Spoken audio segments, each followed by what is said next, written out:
Usability and restrictions point of view ఆలోచిస్తే టెక్సాస్లో చాలా rules ఉన్నాయి, చాలా రెగ్యులేషన్స్ ఉన్నాయి. ల్యాండ్ వాడాలంటే పర్టికులర్గా జోన్ రూల్స్ అని, హెచ్ఓఏ రూల్స్ అని వెరీ వెరీ స్ట్రిక్ట్ రూల్స్ ఉన్నాయి. నువ్వు ఏ ల్యాండ్ కొన్నా దాన్ని అసలు కొనే ముందు అది రెసిడెన్షియల్ కట్టొచ్చా, లేకపోతే కమర్షియల్ కట్టొచ్చా, లేకపోతే అది అగ్రికల్చరల్దా. సో ఏ ల్యాండ్ ఏ పర్పస్ కోసం వాడు రూల్స్ పెట్టిండో ఆ పర్పస్ కాకుండా నువ్వు ఇంకే పర్పస్కి వాడడానికి లేదు. బట్ ఓక్లహోమాకి వచ్చేసరికి ఇన్ని టైప్ ఆఫ్ రెస్ట్రిక్షన్స్, ఇంత సివియర్ రెస్ట్రిక్షన్స్ అనేవి లేవు. కాకపోతే ఓక్లహోమాలో సర్టన్ పార్ట్ ఆఫ్ ల్యాండ్, అంటే ఈస్ట్ సైడ్ ఉన్న ల్యాండ్లో ఒక స్పెసిఫిక్ సమ్ సిటీస్లో ఒకప్పుడు వరల్డ్ వార్కి ముందు బాంబులను టెస్ట్ చేస్తున్నారు ఓక్లహోమాలో. అందుకని ఓక్లహోమాలో ఈస్ట్ సైడ్ ఉండే ల్యాండ్లో వాల్యూ చాలా చీప్ ఉంటుంది. జస్ట్ బికాస్ చీప్ ఉంది కదా అని చెప్పి కొనడం కాదు, ఆ ఏరియా ఫర్టైల్ కాదు, అంటే అక్కడ నువ్వు పంటలు పండించడానికి దానికి ఏనికి పనికిరాదు. ఎందుకంటే వరల్డ్ వార్ 2కు ముందు వాళ్ళు న్యూక్లియర్ టెస్ట్లు అవన్నీ ఈ ఓక్లహోమాలో ఉన్న రైట్ సైడ్ ఉన్న లొకేషన్లో అండ్ న్యూ మెక్సికోలో ఉన్న ఒక స్పెసిఫిక్ లొకేషన్లో ఈ టెస్టులు చేస్తున్నారు, బాంబుల టెస్టులు. అందుకని ఈస్ట్ సైడ్ వెళ్ళకుండా వెస్ట్ సైడ్కి వెళ్తే బెటరు. టోటల్ ఓక్లహోమా మ్యాప్ చూస్తే వెస్ట్ సైడ్ ఉన్న లొకేషన్లో ల్యాండ్ కొనుక్కుంటే better compare with east side. ఓక్లహోమాలో ఒక బిగ్గెస్ట్ అడ్వాంటేజ్ ఏంటంటే నువ్వు ఆ ల్యాండ్ కొనేసి మొబైల్ హోమ్స్ వాళ్ళకి రెంట్కి ఇచ్చుకోవచ్చు, వాళ్ళ మొబైల్ హోమ్ వాళ్ళు పెట్టుకోవడానికి అండ్ వాళ్ళు దానిలో ఉంటే మీకు రెంట్ కట్టడానికి. అట్లాంటి అడ్వాంటేజ్ ఉంది. టెక్సాస్లో మాత్రం చాలా స్ట్రిక్ట్ రూల్స్ ఉన్నాయి, వాటికి కూడా స్పెసిఫిక్ రూల్స్ ఉన్నాయి. న్యాచురల్ డిజాస్టర్స్ రిస్క్ రిలేటెడ్ ఆలోచిస్తే ఓక్లహోమాలో అందరికీ తెలుసు, compare with Dallas, compare with Texas, ఓక్లహోమాలో high possibility or too many number of tornadoes వస్తాయి కంపేర్ విత్ టెక్సాస్. టెక్సాస్లో only north Dallas area, other than that remaining టెక్సాస్లో అంతగా టోర్నడోస్ రావు. బట్ ఓక్లహోమా దగ్గరకు వచ్చేసరికి నెంబర్ ఆఫ్ టోర్నడోస్ ఓక్లహోమాలో చాలా ఎక్కువ వస్తాయి. ఇదో బిగ్గెస్ట్ ప్రాబ్లము. అండ్ ఈ 2 ఏరియాలలో హెయిల్ పడుతుంది, పాసిబిలిటీ చాలా ఉంది. సమ్మర్ నుండి వింటర్కి వెళ్ళేటప్పుడు, వింటర్ నుండి సమ్మర్కి వచ్చేటప్పుడు హెయిల్ నార్మల్గా పడుతుంది, అక్కడ పడుతుంది, ఇక్కడ పడుతుంది. టెక్సాస్లో కొంచెం ఫ్లడ్స్ ఎక్కువ వస్తాయి ఎందుకంటే రివర్లు ఉన్నాయి. అదే ఓక్లహోమా దగ్గరికి వెళ్ళేసరికి అంతగానం రివర్లు ఏం లేవు, అందుకని ఓక్లహోమాలో ఫ్లడ్స్ తక్కువ. బట్ టెక్సాస్లో మాత్రం ఫ్లడ్స్ చాలా వస్తాయి. ఆ మధ్యన న్యూస్ చూసుంటారు, సౌత్ సైడ్ శాన్ అంటోనియో సరౌండింగ్లో ఆల్మోస్ట్ సమ్ మిషనరీ కిడ్స్ ఎక్కడ వెళ్తే చాలామంది వచ్చిన ఫ్లడ్లో కొట్టుకెళ్ళి చాలామంది చనిపోయి ఉన్నారు. సో అట్లా టెక్సాస్లో ఫ్లడ్స్ పాసిబిలిటీ ఎక్కువ ఉంటుంది ఆ లేక్స్, ఆ రివర్స్ వల్ల. అండ్ ఆల్సో టెక్సాస్కి వన్ మోర్ బిగ్ రిస్క్ ఏముందంటే ఇక్కడ క్లే సాయిల్ ఉండడం వల్ల ఫౌండేషన్ ఇష్యూస్ బాగా గట్టిగా వస్తాయి కంపేర్ విత్ ఓక్లహోమా. ఓక్లహోమాలో చాలా లిమిటెడ్, చాలా రేరు. బట్ టెక్సాస్లో ఉన్న క్లే సాయిల్ వల్ల ఇక్కడ ఫౌండేషన్ ఇష్యూస్ కూడా వస్తాయి. సో ఓవరాల్గా ఈ particular natural disasters point of వ్యూలో ఆలోచిస్తే రెండిట్లో ఏది బెటర్ అని చెప్పలేము. రెండిట్లో ప్రాబ్లమ్స్, దేనికి ఉండే ప్రాబ్లం దానికి ఉంది. Appreciation and growth point of వ్యూలో ఆలోచిస్తే ఆబ్వియస్గా టెక్సాస్ విన్నరు. టెక్సాస్కి హై పాపులేషన్ షిఫ్ట్ అవుతుంది అండ్ ప్రైసెస్ ఫాస్ట్గా రైజ్ అవుతున్నాయి. టెక్సాస్లో ఆల్రెడీ జాబ్స్ ఉన్నాయి, చాలామంది పాపులేషన్ ఉన్నారు. దీనివల్ల టెక్సాస్లో ల్యాండ్ కొంటే ఆబ్వియస్గా ఫాస్టర్ గ్రోత్ వస్తుంది. కాకపోతే టెక్సాస్లో ల్యాండ్ ఆబ్వియస్గా ఎంట్రీ పాయింట్ దగ్గరకు వచ్చేసరికి కాస్ట్ ఎక్కువ. ఓక్లహోమా దగ్గరకు వచ్చేసరికి కొంచెం స్లో గ్రోత్. కాకపోతే ఇప్పుడు టెక్సాస్లో ఆల్మోస్ట్ నార్త్ డాలస్లో ఆల్మోస్ట్ బార్డర్ దగ్గరికి వెళ్ళిపోతుంది డెవలప్మెంట్. సో కొంచెం బార్డర్ క్రాస్ చేస్తే ఆబ్వియస్గా ఓక్లహోమాలోకి ఎంటర్ అయిపోతారు.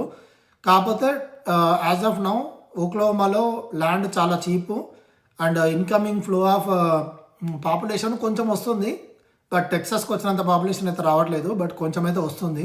దీనివల్ల లాంగ్ టర్మ్ హోల్డ్ చేస్తే ప్రాఫిటబిలిటీ ఉంటుంది.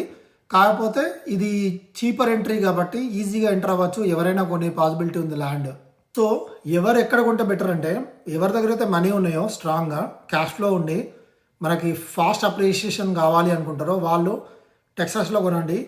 ఎవరైతే లాంగ్ టర్మ్ ఆలోచించి వాళ్ళ ఫ్యూచర్ జనరేషన్కు, వాళ్ళ కిడ్స్కు యూజ్ అయితే చాలు, అప్పటి వరకు బెనిఫిట్ వస్తే చాలు అనుకుంటే వాళ్ళేమో ఓక్లహోమాలో కొనండి.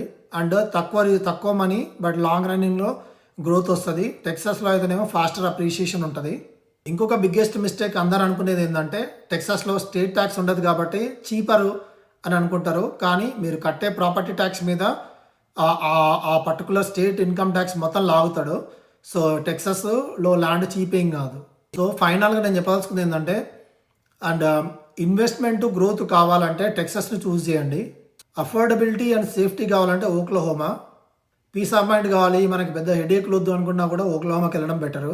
స్పెక్యులేషన్ అంటే ఫాస్ట్ గ్రోత్ వస్తుంది అని అది ఇది అని స్పెక్యులేషన్ అంటాం కదా, అట్లాంటి గ్రోత్ అట్లాంటి స్పెక్యులేషన్ కావాలంటే టెక్సాస్లో ల్యాండ్ కొనండి. సో ఓవరాల్గా ల్యాండ్ కొనే ముందు మీ పర్టికులర్ సిచ్యువేషను, మీ గోల్స్ ఏంటివి, ఆ ల్యాండ్ కొనే పర్పస్, దాని గోల్ ఏంది, లాంగ్ రన్నింగా, షార్ట్ టర్మా, and what is your exact goal. Based on that take the decision.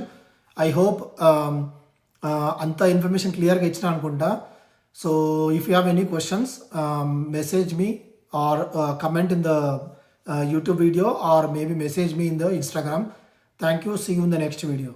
ఈ వీడియోలో టెక్సస్ వర్సెస్ ఓక్లహోమా ఈ రెండు పర్టికులర్ స్టేట్స్లో ల్యాండ్ కొనడానికి ఏ స్టేట్ బెటరు అండ్ ఎక్కడ ఇన్వెస్ట్ చేస్తే మీకు లాంగ్ రన్నింగ్లో ఆర్ షార్ట్ టర్మ్లో ప్రాఫిటబిలిటీ ఉంటుంది. అంటే టెక్సాస్కి ఓక్లహోమా కంపారిజన్ ఏంది అని చాలామందికి డౌట్ రావచ్చు.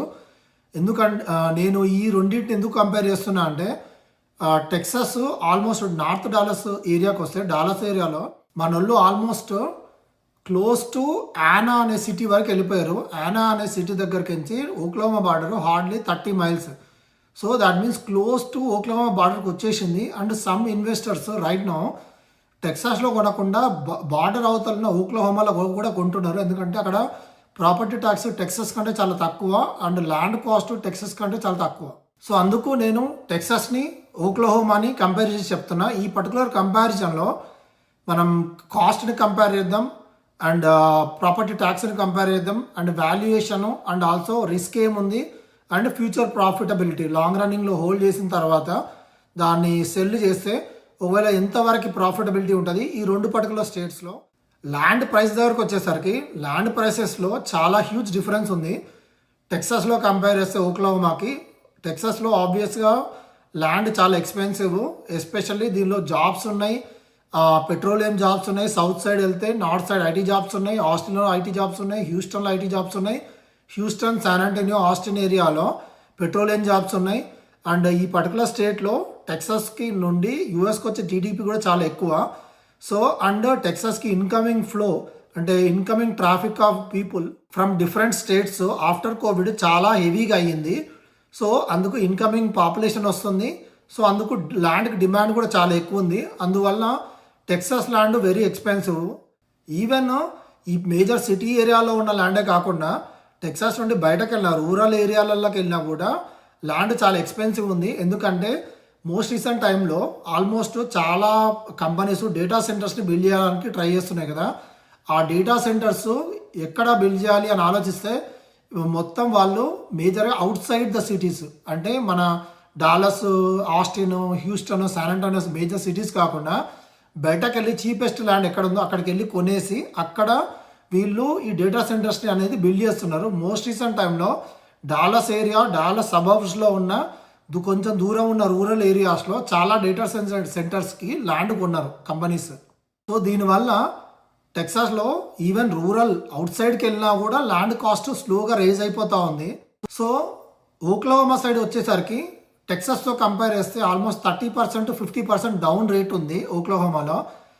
అది కాకుండా ఓక్లహోమాలో 10 to 20 acres కొనడానికి కావాల్సిన కాస్ట్ ఆఫ్ మనీ ఎంతైతే ఉందో, సో దానిలో టెక్సాస్లో అయితే ఓన్లీ 5 ఎకరాలే వస్తుంది. సో ఒక మిడిల్ క్లాస్ బయ్యర్ ల్యాండ్ కొనాలి అంటే Oklahoma best when it comes to price. So property ట్యాక్స్కి వచ్చేసరికి టెక్సాస్లోకి వచ్చేసరికి ఆల్మోస్ట్ 1.6 నుండి 2.3% ల్యాండ్ మీద ప్రాపర్టీ ట్యాక్స్ కంపల్సరీ కట్టాలి. అండ్ ఆల్సో టెక్సాస్లో ఇంకో రూల్ ఏంటంటే నువ్వు ఆ ల్యాండ్ని వాడినా వాడకపోయినా ప్రాపర్టీ ట్యాక్స్ మ్యాండేటరీ కట్టాలి. కానీ ఓక్లహోమాలోకి వచ్చేసరికి హార్డ్లీ 0.9% ప్రాపర్టీ ట్యాక్స్ ఉంది. అది కాకుండా ఓక్లహోమాలో నువ్వు ఆ ల్యాండ్ని ఏం చేయకుండా ప్లెయిన్గా అట్లా వదిలేస్తే నువ్వు ప్రాపర్టీ ట్యాక్స్ కట్టాల్సిన పని లేదు. అంటే ఆ 0.9% కూడా ప్రాపర్టీ ట్యాక్స్ కట్టాల్సిన అవసరం లేదు. ఇప్పుడు నువ్వు ఒక ఆ ల్యాండ్ని తీసుకొని దానిలో farming are some ranch something ఏదో ఒకటి యూజ్ చేస్తుంటే తప్ప ఈ ప్రాపర్టీ ట్యాక్స్ 0.9% కట్టే పని లేదు. అదే టెక్సాస్లోకి వచ్చేసరికి as long as you hold some land you have to pay the property tax. కాకపోతే టెక్సాస్లో ఉన్న అడ్వాంటేజ్ ఏంటంటే ఈడ ఇన్కమ్ ట్యాక్స్ లేదు కాబట్టి, స్టేట్ ఇన్కమ్ ట్యాక్స్ లేకపోవడం వల్ల అక్కడ బెనిఫిట్ అవుతుంది. కానీ ప్రాపర్టీ ట్యాక్స్ దగ్గర ఆ అమౌంట్ కట్ అయిపోతుంది, ఇంకెక్కువ కట్ అవుతుంది. సో ఇది difference property taxes point of వ్యూలో.